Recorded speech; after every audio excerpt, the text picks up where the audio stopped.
I've remembered now. So uh, James currently works as a learning specialist at Campbell's Creek Primary, including Guildford campus in Central Victoria. James is an expert in explicit teaching and an accredited direct instruction trainer with extensive experience in Victoria and the Northern Territory. James focuses on literacy, numeracy, and fostering positive learning cultures. He recently established the Laying the Foundations Educational Consulting to empower educators to bring the science of learning to the art of teaching. And we are really excited and looking forward to hearing what he's got to say today, all about assessment. So you can take it away, James. Thanks, Kathleen, and lovely to be here on this beautiful hot day. We were meant to have a whole school excursion to finish up the year up towards Bendigo, but decided when the forecast was 43 degrees that we might be sensible and postpone that till later in the week. So thank you everyone for making it tonight. And I know there's a number of people who are looking forward to a recording because it's a crazy time of year. And so when Sue emailed me the other day and we started talking about sort of what happens now that the English online interview is no longer mandatory. Of course, I put up my hand and went, yeah, in the busyness of the next week, I can squeeze in an hour or so here, because I also know how people are wondering what's going to happen next. And hopefully it's going to ease some things as we go into that holiday period. I'd love to just make sure the chat's working. If people want to put where they're joining us from, I'm joining us from Jarrah Country, where traditional lands of the Dja Dja Wurrung, in Castlemaine, in Campbell's Creek at the primary school there. Okay, bit of an overview for today. So first of all, why are we saying goodbye to the English online interview? Why do we need to assess? And as we're assessing, what should we assess in literacy? And let's not forget about maths. And hopefully there'll be a bit of time for questions towards the end. I know we're all busy and pressed for time, so happy to going to try and skip through this with giving things actually a bit of due consideration as we do. And likewise, I know how busy it is. If you need to pop out or do other things, that is fine. This is going to be recorded as well. So the English online interview, it's been around for as long as I can remember in teaching, and it's designed to assess three things: reading and viewing, writing, speaking, and listening. Now, they're nice broad things, and so it gets broken down into smaller concepts. And if we look there, we can see that there were concepts about print, listening comprehension, oral language as in conversation, but also vocabulary skills. There was phonics and phonological awareness, and sometimes those terms were used a little bit interchangeably, reading comprehension, and writing and spelling. Now, there were four modules. There are four modules. It hasn't completely gone away yet.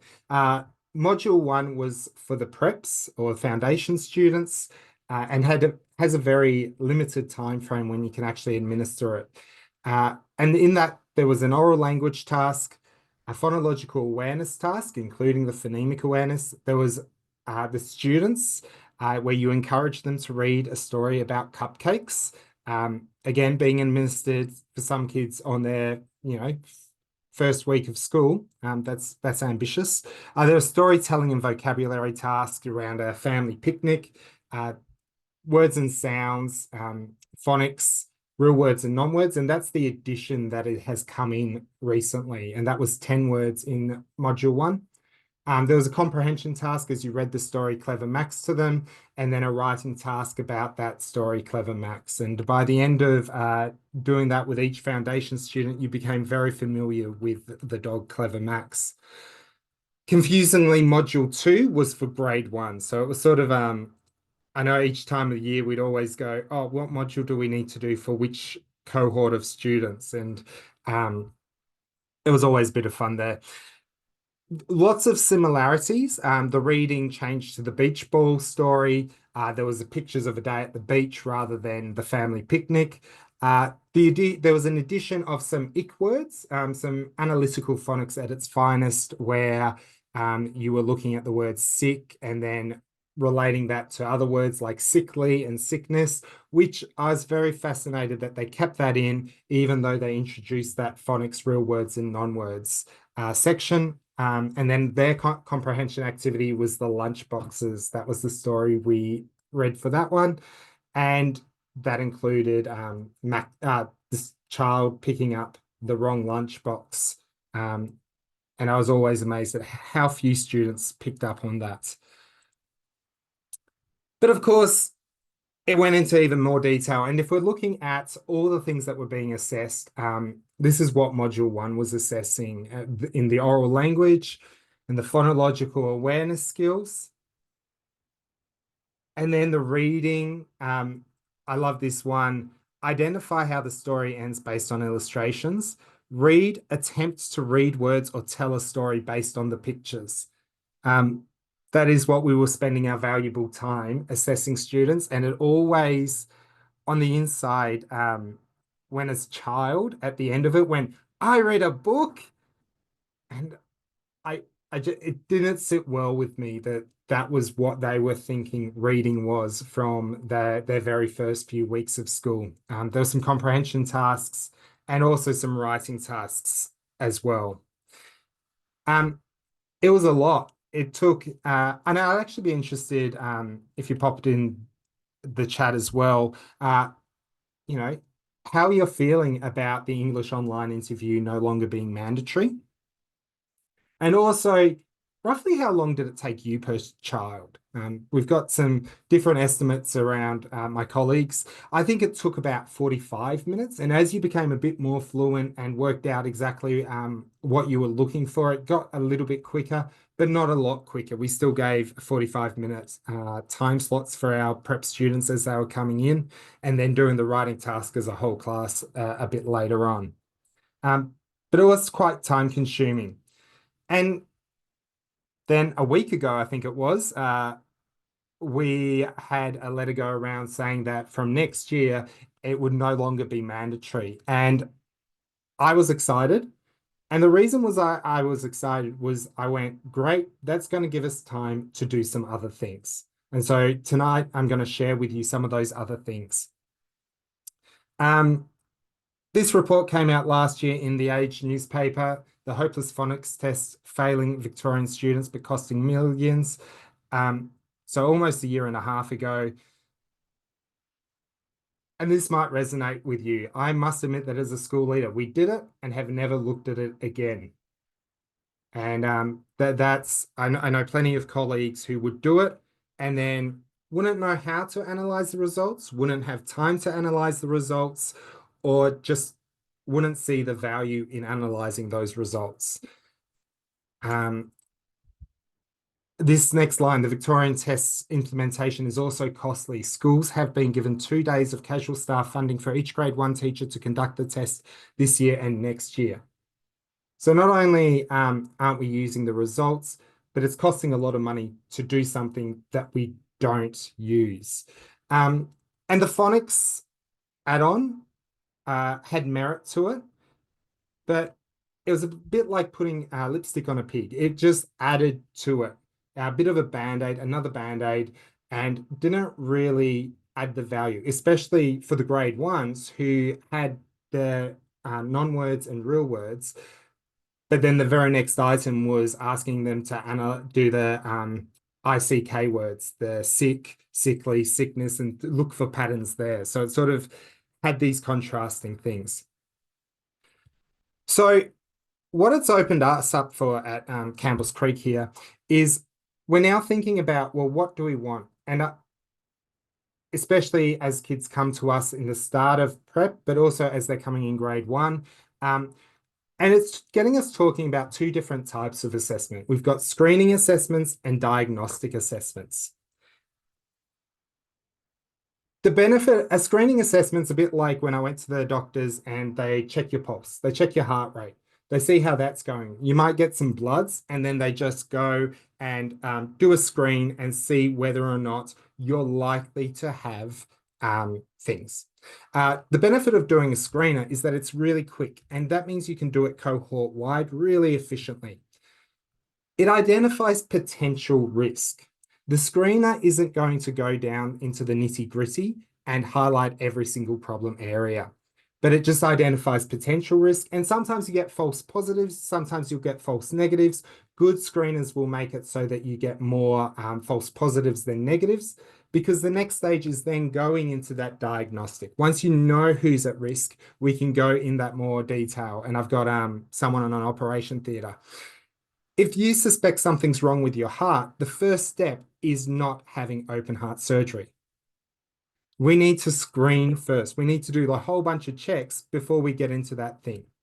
The benefit of doing a diagnostic is it will really pinpoint strengths and weaknesses and really be able to identify next steps in learning.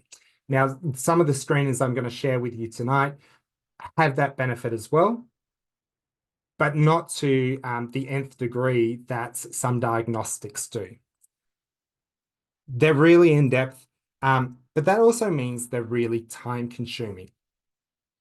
And so when we start thinking about our whole prep cohort and our grade 1 cohort, it takes a lot of time to do a diagnostic.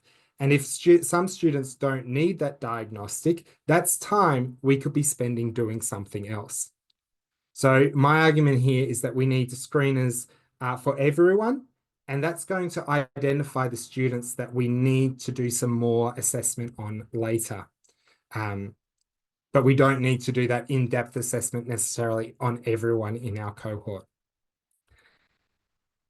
Another great analogy is, and I've heard Pam Snow say this, I've also heard Lynn Stone say it, but what a screener does is it makes us put a fence at the top of the cliff rather than waiting for the ambulance at the bottom. When we start the school year, we don't know which of those students, and I'm talking particularly in prep because that's where my headspace is with 4 more teaching days with my current prep cohort, but equally relevant to grade 1s. We don't know which students are really at risk for learning difficulties, who are going to struggle with reading. It's not like they come with nice little badges that say, I'm at risk. I'm going to need extra support. And we could make assumptions based on the family background and things like that, but they're not actually going to service us. Things like dyslexia aren't visible. So we don't know who's going to struggle. Now, we could just wait and then call the ambulance at the bottom of that cliff, or we can be proactive and put the fence up, which is the screeners that we can do, especially at our school. During February, we have preps have Wednesdays off, which is a great rest for them and gives the teachers a chance to, it gave the teachers the chance to do the English online interview, and we're now pivoting so that we're going to conduct some screeners so that we can identify which students are at risk. Something else to think about there is when we do these things, it's not going to highlight which students have had lots of intensive family support, and it's not going to show us which students have been read to every night. It's not going to show us which students have had parents teaching their child the letter sounds from day one. It's not going to show us that. So we're not going to be able to go, oh, this child performed really well just because they've seemingly naturally picked these skills up, or these children have, their dad's a teacher. Speaking personal experience here, dad's a teacher and has been very diligent in giving them letter names and letter sounds before they start school. We don't have that level of information here. It's just screening, and we're never quite sure. I mentioned Pam Snow and Lynn Stone both use this analogy. It's actually comes from a 1895 poem called The Fence or the Ambulance. And I think that's interesting because ambulances would have looked very different in 1895. And some people say this talk of screening and diagnosing and things like that is over-medicalizing education. I could have used a similar analogy around plumbers. We burst a water pipe the other day. we were very quickly able to identify where it was. But when you've got a blocked pipe, you don't want the plumber to dig up every single pipe you've got. You want them to diagnose where the issue is very quickly so that you're not paying for them to dig up all your piping system, replace the whole lot and put it back in. Likewise, with the mechanic, you want them to do some quick diagnostics to show likely problems rather than going through every single bit of your car every time you have a service. That could get very expensive. Gardeners, great gardeners are looking at their garden, they might get their soil tested for pH. They're screening things. They're not diagnosing things to the nth degree all the time. And yet they're still ending up with flourishing gardens. The reason I like the medical analogy is that both medicine and education, we have lives in our hands. And it's really obvious in medicine how crucial it is that they have the lives in their hands. But we absolutely in education also have lives in our hands, and we need to care for our students. Okay. So thinking of the screeners that we use, what we're looking for is ones that support what we're teaching. And so one of the really key models that sit in the back of my mind is the simple view of reading, where we have word recognition and we have language comprehension. And those two factors result in reading comprehension. So they're two sort of distinct skill sets, but they need to come together so that we can get to that end product of reading, which is making meaning from what we can read. I'm sure most of you have seen this before, and I do have links throughout. And at the end of this, you'll also be able to visit my website, which has links to all these resources as well. But pretty much if both of these need to be strong. So if our decoding skills are amazing, but we don't have any language comprehension skills, then we're not going to be able to make meaning from what we decode because we don't have the language comprehension skills to back it up. Likewise, if our language comprehension skills are phenomenal, but we can't decode, we're not going to be able to get to that reading comprehension either. So we want both areas to be strong. And if both areas are weak, it actually compounds the challenges that students have getting to reading comprehension. So I find the simple view of reading a really useful view, a really useful model. And like all models, it's not perfect, but it can be useful.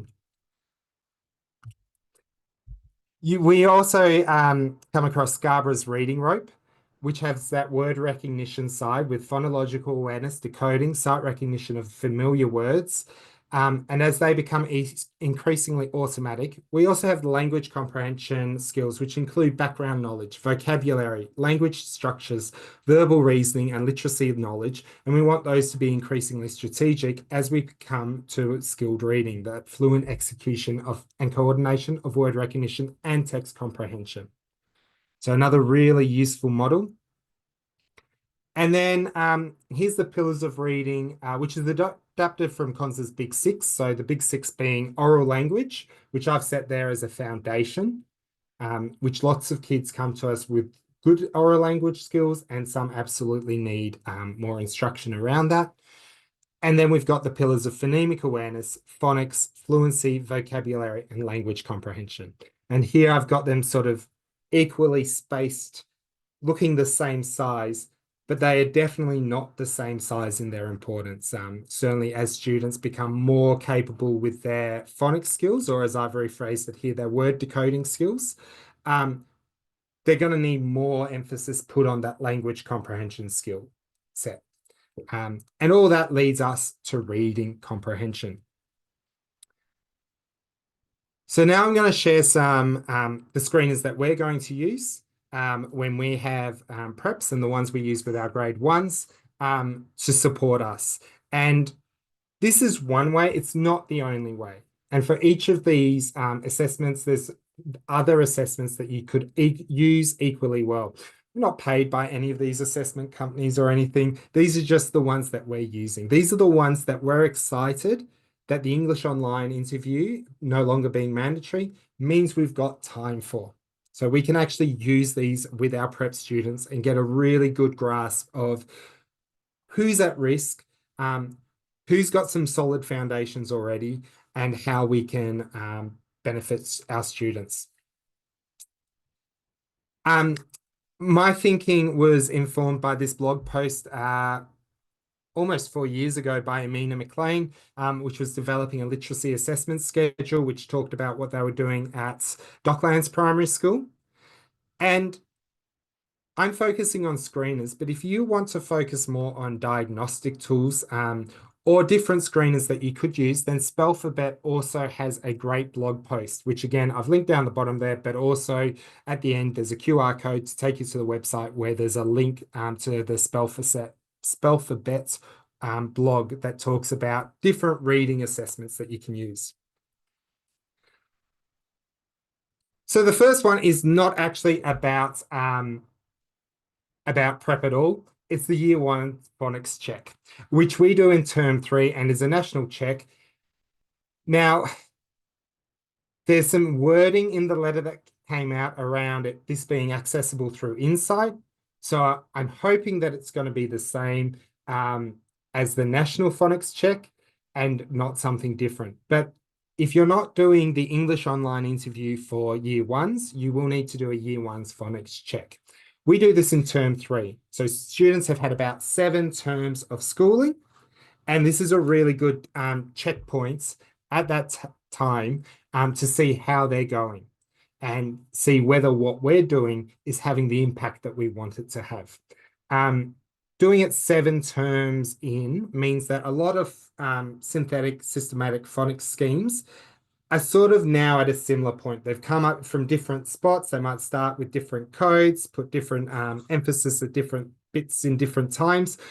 But by this sort of 1.5 year, 1 3/4 points, there should be a lot of similarities to where students are at.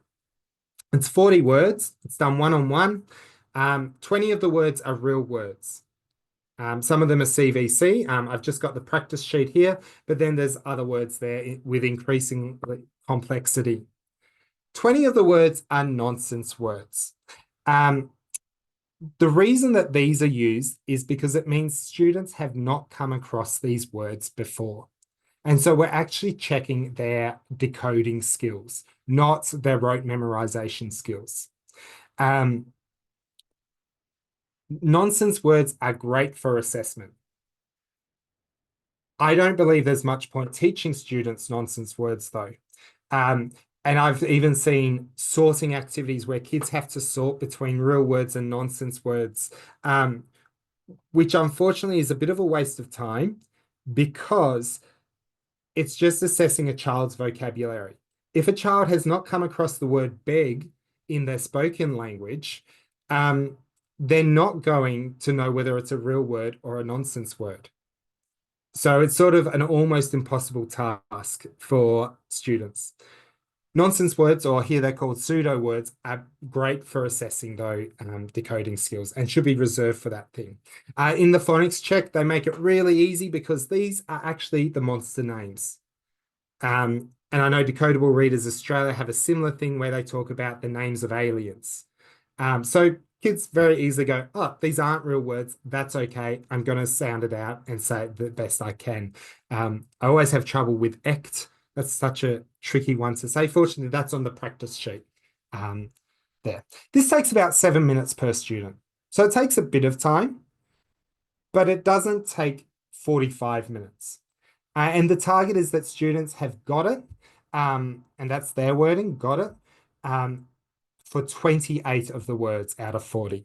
Obviously, you'd love them to have all 40, but there are some tricky ones there. So that's the first aspect. And I've realized I haven't gone through this. This now shows all the different things, so I'll come back to this at the end, but it's showing you how they fit in. The next assessment we are going to use for our preps when they start, and also our Year 1s. And we do this 3 times a year, and this is DIBELS. And we use DIBELS 8th edition. There's also Acadience, which apparently used to be DIBELS, and then there was a bit of a splits and so on. And I do say DIBELS because it stands for dynamic indicators. So that's why it's DIBELS and not DIBELS. And this is a bit of a battery of screening assessments. And the first one is letter naming fluency. And this is the teacher facing screen. The page that the students have the letters down the bottom. And the teacher says, here are some letters. Tell me the names of as many letters as you can. When I say begin, start here and go across the page. Point to each letter and tell me the name of that letter. If you come to a letter you don't know, I'll tell it to you. Put your finger on the first letter, ready, begin. And then you press your timer and they have a minute to tell you as many letter names as they can. At the start of prep, if they don't know any of them, you stop it. Okay, it's that simple. But it's giving you a screener of how many and also how rapidly they can recall the letter names. So it's really telling you, do they know them? But also, do they know them with automaticity, which is what we want our students to have. Some students will at the start, but plenty of our students haven't been taught. And so if they haven't been taught, we're going to find out how they go. And we're going to teach them these things. The next aspect is the phonemic segmentation fluency. Now, this one, students don't see anything. The teacher sees this and says, I'm going to say a word. After I say it, you tell me all the sounds in the word.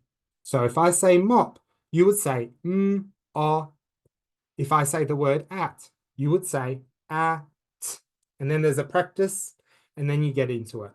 And you say the word my, and the child goes I. You say the word year, they'll go ear, and so on and so forth. And again, you're seeing how many in 1 minute. There's prompts there. If they don't give you any in the first 5, you stop. And you actually, for students in foundation, or they call it the kindergarten year because it's an American adaptive resource, you then don't administer the next 2 assessments. Okay. The next part of DIBELS is nonsense word fluency. And so that's for students in foundation to grade 3. And students have a bunch of words that they read. They don't have the separation that's on the scoring sheet. And you're assessing how many words they can read, but also how many sounds they say correctly. So if a student says sep, you would mark that as 3 correct letter sounds and 1 word read correctly. If they just say sep, rop, lan, tup, nen, that's 5 words read correctly. And because they've read the words correctly, it's also 15 correct letter sounds. Okay. So there's a bit there as you're juggling, but if they say sep, but then can't say that as a word blended together, that's 3 correct letter sounds, 0 words read correctly. Again, they get 1 minute to see how many they can do in that. And then there's word reading fluency, again, from prep to grade 3. And this is a list of words. So some of these are irregular, some of these are quite regular. Again, this is the teacher-facing page. The students just have the words. And again, you're seeing how many they can read in 1 minute. At the start of prep, lots of students don't get very many. And that's also adjusted in their risk measures as well. And by the end of prep, the expectation is higher.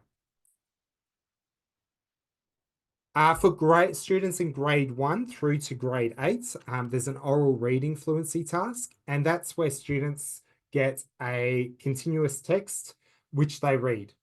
And again, it's how much they can read within 1 minute, and you're also looking at how many errors they're making in that 1 minute. You could very simply, at the end of the minute, stop them, or mark off where they got to, get them to continue, and then ask them some comprehension questions just to check that as a quick assessment as well. For grade 2 through to grade 8, there's also maze, which the whole class does at the same time. They get 5 minutes to do this. I say with some confidence, it might be 3 minutes. I've not taught the grade 2s for a little bit. But as they're reading through it, they come to a line like the third line down where they say they use the field behind ands, and then they're given three options: food, house, or leg. And they need to circle the one that makes sense. So in this case, it's house. They set up a net for, is it our goal, his goal, or me goal? Which one makes sense? So this is actually quite a good comprehension assessment. The time it takes is there. So for our students in prep, it takes between about 4 to 6 minutes per child. Again, much shorter than the 45 minutes that the English online interview took. Grade 1 have a bit more. It takes about 5 to 7 minutes. Grades 2 to 3, it's one-on-one for 4 minutes. And then that group task takes about 5 minutes. For years 4 and 8, the individual is just the author. So you're explaining it to them and then giving them 1 minute to read. So that's going to take about 2 minutes per child. And then that group task, which takes about 5 minutes. And I think that 5 minutes is 3 minutes of the assessment and 2 minutes with a practice and a explanation in there as well. All right. So here we're starting to see the bits that fit together. So we've got the year 1 phonics check, which is checking their word reading, the word recognition or their decoding ability. We've got DIBELS 8th, which does a lot of that word recognition stuff. The next one I'm going to talk about is CUBED-3, which is the narrative language measures aspect of that. You can also see there that reading comprehension is really assessed through the ORF, which is the oral reading fluency. That's actually quite a good measure of reading comprehension. And then the maze as well is reading comprehension. So let's talk about the one that people don't know as much. A lot of people are becoming familiar with DIBELS. Narrative CUBED-3 is not quite so familiar to people. All right. Okay. So narrative language measures is part of the CUBED-3 package, and CUBED-3 also has in it some, it's called DDM, dynamic decoding measures. So, and that's kind of, we're already using DIBELS. And so when we were looking at it, we're going, well, we've taught teachers how to use DIBELS. We're not now going to jump to something different. We're just going to keep going with DIBELS for that aspect. And it measures lots of the similar stuff. The narrative language measures really adds very nicely. And here's a quick snapshot of all the different things that it measures. In foundation and grade 1, we focus on the narrative language measures listening, where we tell them a story and we're assessing their language comprehension skills as they're retelling the story and answering questions. You can get children to read the story, and you mark off where they've finished after a minute, and then you read the rest of the story to them. And that's the narrative language measures in reading. And so that's the key difference between those two. I'm now going to focus on the listening because we're talking more about the foundation and grade 1 assessments. So there's a nice script and it says, I'm going to tell you a story. When I'm done, you're going to tell me the exact same story, and I'm going to ask you some questions. Listen very carefully. Are you ready? And then you read them this primer. So this is a test. This is the practice. One day, Pablo went swimming. He remembered that his new cell phone was still in his pocket. It's American. As I'm reading it, I'm probably changing that to mobile phone. He was scared that the lake water ruined his phone. He ran home to put his phone into a bowl of uncooked rice. Pablo knew that the rice could pull out the water and would help prevent more damage to his phone. After 3 days, Pablo checked to see if his phone still worked, and it worked perfectly. And then you say, thanks for listening. Now you tell me that exact same story. Try to include as many details as you can in your story. And this is the practice. This is getting them comfortable. It says, do not score retell. After student retell, ask the following questions. If answer is incomplete, tell students correct answer. So you give them some prompts. Then you give them the real one. Now I'm going to tell you an even longer story. When I'm done, you are going to tell me the exact same story, and I'm going to ask you some questions. Listen very carefully. Are you ready? One day, Scott was trying to skateboard at the big park near his house. Scott was not having fun because he kept tumbling off his brand new skateboard. He was constantly getting hurt, even though he was wearing protective gear that he put on his elbows and knees. The gear was supposed to keep him safe. Scott was really frustrated. He desperately wanted to skateboard without getting hurt, which seemed impossible to do. He finally decided to ask his nice big brother, who was also at the park, for help. He said, "I don't know how to skateboard. Can you please help me learn how to skateboard because I keep falling down?" Then Scott's helpful brother said, "Sure, I can teach you. When you start going, quickly clasp my hand." After he held his brother's hand, Scott finally learned to balance on the skateboard. He diligently practiced for the rest of the day. He was happy because he didn't fall anymore. Then it tells you to get out your recorder. Fortunately, we've all got one on our phone. And you say, "Thanks for listening. Now you tell me that exact same story." Try to include as many details as you can in your story. And the beautiful thing here is it helps you go back and listen to the story very easily. And most students take about 2 to 4 minutes to give you a retell. And then I just keep it going as they go through the questions as well, so that at any point as I go and score, I can reference it. Because you're scoring for their retell, and you're scoring the narrative discourse complexity, and it gives you the things that you're looking out for and you're marking them off. The expository discourse complexity. So did they say protective gear? Were they telling you about it keeps you safe? Then the episode complexity. So how much of that sort of narrative structure have they got in their retell? You're also analyzing sentence complexity. Are they using words like because? Every time they use a word like because, you're marking off an extra point. And then vocabulary complexity. Are they using the word tumbling, diligently, constantly, clasp, or are they just using their everyday language? Then you also ask them, and it's not uncommon for kids at the start or even the middle of the year to look at you very blankly as you ask them, "Oh, what happened in that story?" and only give you a couple of details. So I really like that it follows up with some factual questions. Who was the story about? Where was Scott in the beginning of the story? And you're assessing, did they actually understand what you were saying? Then you're giving some inferential vocabulary. So if you look there at the first one, Scott was tumbling off his skateboard. He kept getting hurt. What does tumble mean? You're giving a prompt what that vocabulary means.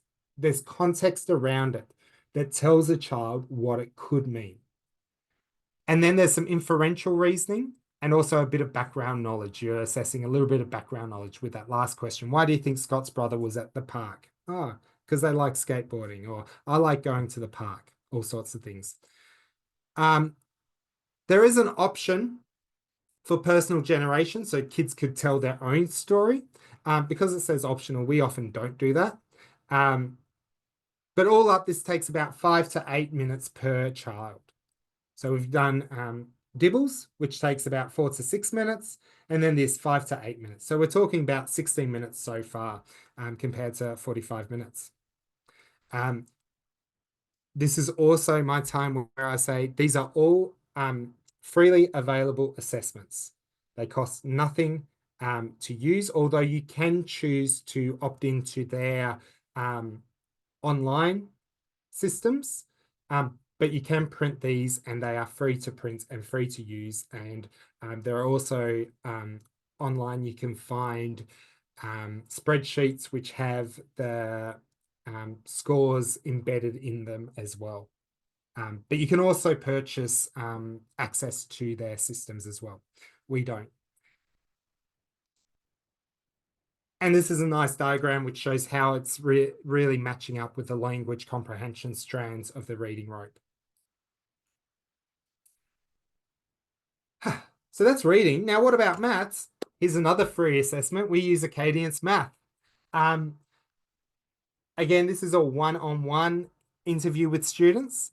Again, it's a nice 1 minute timeline for each of these things. The first one is beginning quantity discrimination. Now, Acadience Math, I've already mentioned Acadience because they do have an alternative to DIBELS that you could use. So you could use Acadience for your reading and then also use Acadience for math. we use it as we've only just started using it this year for our foundation students and are finding it as a really nice screener for maths. The first 1 minute check is about beginning quantity discrimination. And you can see the pairs of boxes. So the first one has 4 and the next one has 8. 8 is more, so we're going to say 8. Then the student's going to look at the next 2 boxes and there's 4 and 2. So 4 is more. We want the student to say 4. They're to say which one of the pair is more. So in the next line with 3 and 5, the student will say 5. And then the next line, hopefully they'll say 10. Or they won't, and that's okay as well, because at the start of the year, we haven't taught them anything yet. Hopefully by the end of the year, they are saying it pretty well and pretty consistently. The next check is a number identification fluency. And so through here, the student is just pointing to the number and seeing how many they can say in 1 minute. Some of these numbers are quite daunting for someone just starting prep, but we also have prep students who are blitzing these numbers and are really familiar with these. Then the students don't see anything for the next one. So this is the teacher facing bit. Next, number fluency. And this one, you say a number and the student says the next number. And here's the practice bits. Listen, I'm going to say a number and you're going to tell me what number comes next. So if I say 3, you would say 4. Let's try one together. 7. What number comes next? And depending on whether they get the correct one or the incorrect one, depends on what you do. And there's about 4 practices for each one. Just seeing, does Acadience also continue beyond the early years? And this is how it maps out over the 6 grades of schooling. Again, kindergarten being foundation. Should be noted that it does match Common Core in the United States, so it's not a direct comparison. It doesn't tie in with our curriculum perfectly. So we still use content assessments within our assessment schedule because we need to. But you can see in kindergarten, I've talked about, or in foundation, I've talked about the beginning quantity discrimination, the number identification fluency, and the next number fluency. In grade 1, there's an advanced quantity discrimination. And in that one, instead of seeing dots, they're seeing digits and saying which digit is more. And then there's a missing number fluency where there's 4 digits and then there's one missing. Then there's some computation assessments from 1st grade through to 6th grade and concepts and applications. And I know what we're thinking. What about the time required? From their manual, this is about how long it takes per student. Fortunately, as you go up through the grades, you can see that there's 2 2-minute tests done whole class. And then there's, 3rd to 6th grade, there's 2 3 to 6 minute tests and 1 10 to 16 minute test for the whole class. So that's not per student, that's for the whole class. So again, and I actually think that foundation assessment time, 3 minutes, that doesn't include your instruction time. So I boost that up to about 6 minutes as well, or 7 minutes. And so there we've got 3 assessments that take about 7 minutes each. That was going to take us about 21 to 25 minutes per student instead of the 45 minutes that the English online interview took. Now, we haven't used the Maths Online interview, and I've seen that question pop up around there. We haven't used that because of the time it takes. I think maybe that might be where you want to, if you do this screener and there's kids coming up as at risk, maybe that's where you want to dive in more and use that Maths Online interview. Although I'm seeing that the Catholic schools are still mandated for the Maths Online interview. So obviously, if your school is mandated to use it, keep using it because that's what you're being told to do. And likewise, if your principal is or leadership are really keen on the Maths Online interview, absolutely keep doing it. I know plenty of schools are. For us, it's a time factor issue. Probably the other thing that we're thinking about is maybe a quick phonics check in terms of one that matches, we're using Little Learners Love Literacy, and so one that matches that scope and sequence in case we think we've got children who are already down that path as they're starting school.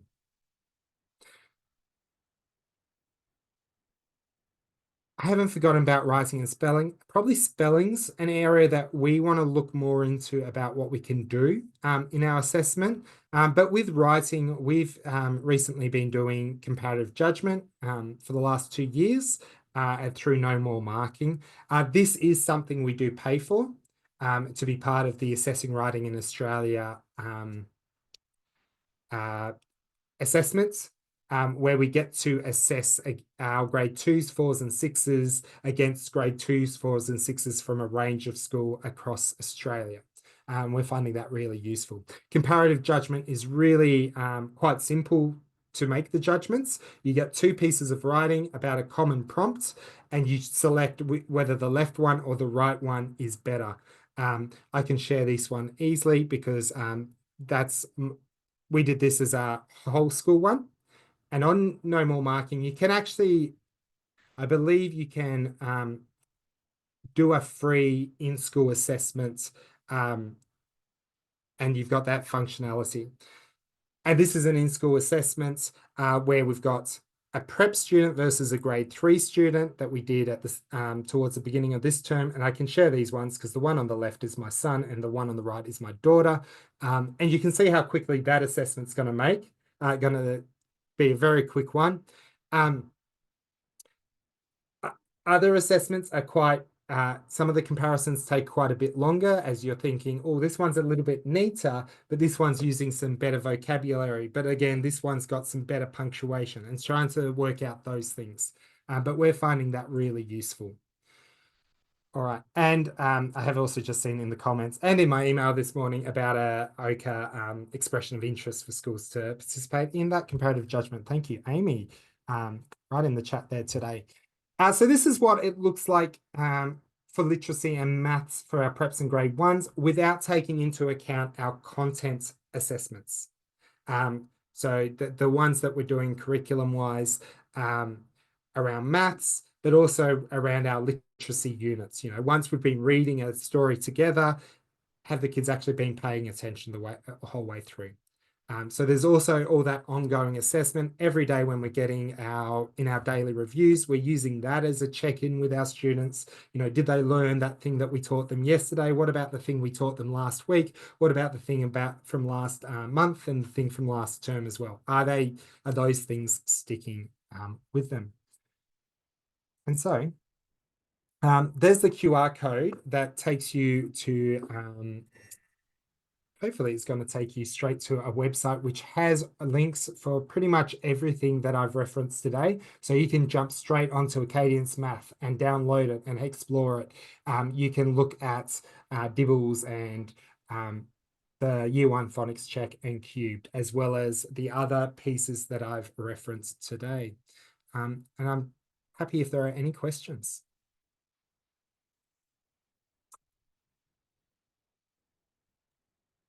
Hey, James, thank you so much on a brutally hot day and nice multitasking, monitoring the chat at the same time. So my question to you, I'm going to ask you a question. So I would see well, you tell me about cubed. Some teachers are put off by cubed because it looks complex. I think that's the thing. I think it's something to revisit, but would you say they're all screeners? Acadience is a screener, DIBELS is a screener. Is cubed a screener? Yeah, I would say they're screeners, but with levels of diagnosis that you can hone in on, if that makes sense. So yeah, yes, I'd still say that very much sitting in that screener. Yes. You know, it's a finger on the pulse check. Yes. Yes. For us, one thing we often find is like our letter naming fluency at the start and middle of the year for preps is quite low. And part of that is also like with our phonics, we focus on the sound that letters represent more. Yeah. But it also goes, oh, right, maybe we need to make sure that we are doing a bit of active teaching around letter names at, you know, in the second half of the year. So there's that class level diagnosis kind Yeah. of stuff. But for students with learning difficulties and the learning's not sticking, I'd Yes. absolutely dive into more in-depth diagnosis. And what would diagnostic those be, assessment. James? That's my question for you, putting you on the spot. Yeah, and that's why I've referenced that Spelfabet article, because Alison Yep. Clark has gone into a lot of detail Yep. around Yep. possible options for all the different aspects of literacy. Yes. Yeah, So because I think that's, I mean, we could chat about it all day, and I'm interested in anyone else jumping in. Feel free to, unless you had to jump off and go outside. I'm sitting in the air conditioning, so I'm happy to sit here for a little bit. Oh my God, no, I just lost you.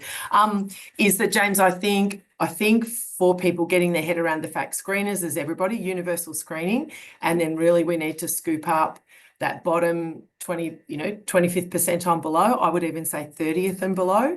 And you don't have to do a diagnostic on everybody. I think sometimes teachers worry that they're leaving kids out if they don't do that diagnostic. I think that is something that is needed for teachers, is what is that next? Doing a phonics diagnostic is pretty easy. So if they don't, for older students, if they don't meet, if their fluency is not there, so then you do a phonics diagnostic with your years 3 to 6s. But yeah, what is that? Without referring them to you, Kathleen, for a language assessment, what's that? Yeah, what are those diagnostic tests? And that's maybe where I see the maths online interview. I don't think that is needed for your kids that are at standard or above. Happy days. They're just responding. You do your Acadience screener. You don't really need your teachers to be spending a long time sitting with students one-on-one who are at or above standard. But to me, that, even though it probably wasn't created as a diagnostic, it gives you a bit more information. I'm not sure. I'm just wondering, yeah, what do you do as a diagnostic for your year ones when they are at risk? Yeah, and it comes, my favorite line is, it depends. Because, and it's also like, is the screener telling you that there's a big chunk of kids at a similar thing, and then is there a suitable intervention that's going to assess those? That's where we will also use, because we're using Little Learners Love Literacy, so we use the LARS assessments that they have with it to match up with our program. Yeah. Yep. And that's also where like with Cubed and DIBELS, you can also do not just benchmarking, which are the screening tests, but also progress monitoring.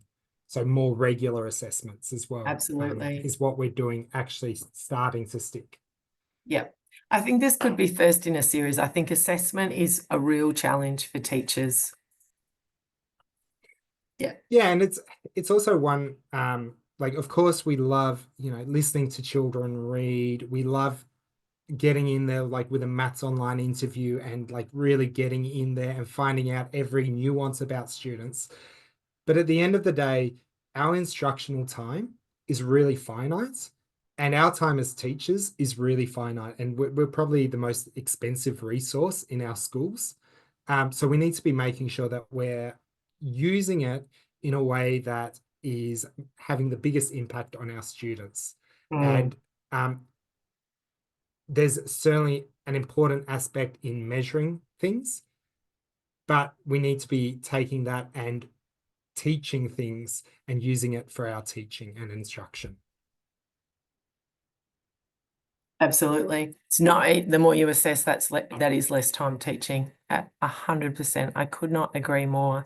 And Rachel, I think you popped something. Someone asked about the phonics screening check, and you said it will be the same as the national one. Is that correct? Let me just read that again. I think you put that. Did you see that, James? Yeah, that was Louise Stewart who put it. Louise. Yes. Thank you, Louise. Yeah. So that is good to know. It's great that we're not reinventing the wheel. Ah, how nice. How nice. So it will be interesting to see which schools stick with the online interview, in early next year. Given the tight timeline and opportunity to find something else. Yeah, maybe hasn't given some schools a lot of time, but Cool. James, was there anything else you wanted to add?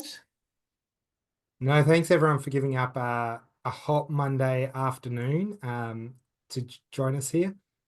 This one. In Yeah. the last week amongst graduations and concerts and everything going on. 100%. Thank you for jumping in very quickly. And I think, yeah, would be, yeah, like I said, I think there's the scope for some more things about assessments next year. So thank you. Thanks, Kathleen, for hosting. And thanks everyone for coming. Thanks, James.